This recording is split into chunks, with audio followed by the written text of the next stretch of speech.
Good evening, guys. So, our second lecture is on cholera. Our first lecture was on infectious disease. तो infectious disease से मैंने एक select किए जो है कॉलेरा, और ये एक बैक्टीरियल डिजीज़ है। इसका जो कॉजेटिव एजेंट है वो है विब्रो कॉलेरा, और ये पुअर हाइजीन की वजह से होती है, लाइक कंटामिनेटेड वाटर यूज़ करने से होती है। उसकी रूट क्या है? Faecal oral root.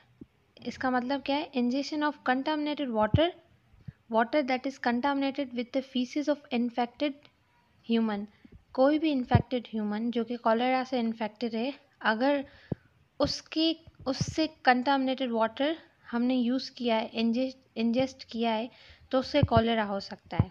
और कॉलेरा को हम लोग वाटरी डायरिया और राइस वाटर स्टूल भी कहते हैं। It's just because of its consistency. उसके बाद है पैथोफिजियोलॉजी और क्लिनिकल फीचर्स। इसमें क्या होता है? जैसे ही आपने कंटामिनेटेड वाटर लिया, वो स्टमक में जाएगा, स्टमक के बाद वो इंटेस्टाइन में जाएगा, सही है।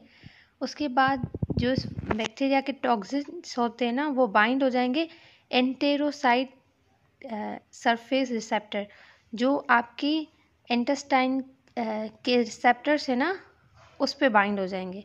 उसके बाद क्या करेंगे? ये बाइंड होगे, एक्टिवेट करेंगे कैंप को, और कैंप एक्टिवेट करेगा कैल्शियम चैनल्स को और कैल्शियम आयंस को और प्रोटीन काइनेज को। उसके बाद क्या होगा? जैसे ही प्रोटीन काइनेज एक्टिवेट होगा और कैल्शियम आयंस एक्टिवेट होंगे, तो ये क्या करेंगे? सीक्रेशन कॉज करेंगे क्लोराइड की, और इनहिबिट करेंगे सोडियम और क्लोराइड की एब्जॉर्प्शन को। तो उससे क्या होगा? क्लोराइड मतलब बहुत ज़्यादा सीक्रेट होगा आपके इंटेस्टाइन के ल्यूमेन में, और जो इंटेस्टाइनल के ल्यूमेन से एब्जॉर्प्शन होती है सोडियम की और क्लोराइड की, वो भी एब्जॉर्प्शन नहीं होगी। तो इसकी वजह से जो स्टूल पास होगा, तो वो क्या होगा? मतलब कि उसकी कंसिस्टेंसी बहुत ही डाइल्यूट सी होगी। तो इससे हम लोग कहते हैं watery diarrhoea.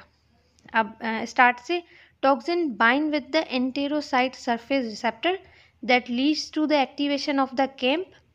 After that, CAMP activates the protein kinase and the calcium ions that cause chloride ion secretion with the water and inhibition of the sodium and chloride absorption, and leads to the isotonic fluids into the intestinal lumen and ultimately watery diarrhea.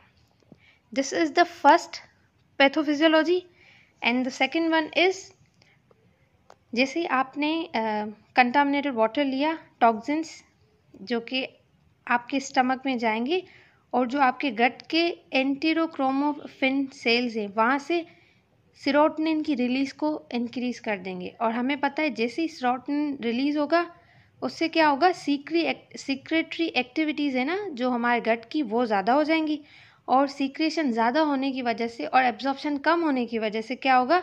जो हमारा stool है ना, वो उसकी consistency diarrhoea जैसी होगी। मतलब जैसे हम लोग कह रहे हैं ना, it is also known as a rice water stool, तो उसकी कंसिस्टेंसी की वजह से ही कह रहे हैं।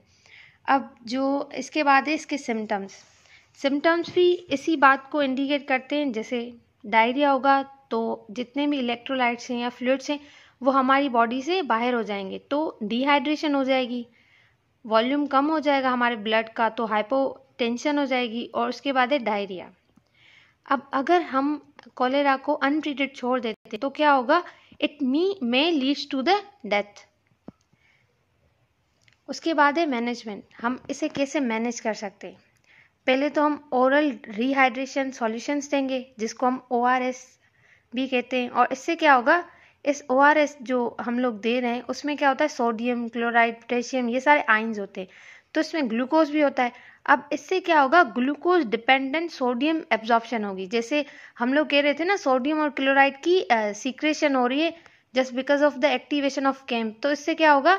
जो सीक्रेशन हो रही थी ना, अब ग्लूकोज के आने की वजह से सोडियम की एब्जॉर्प्शन होगी।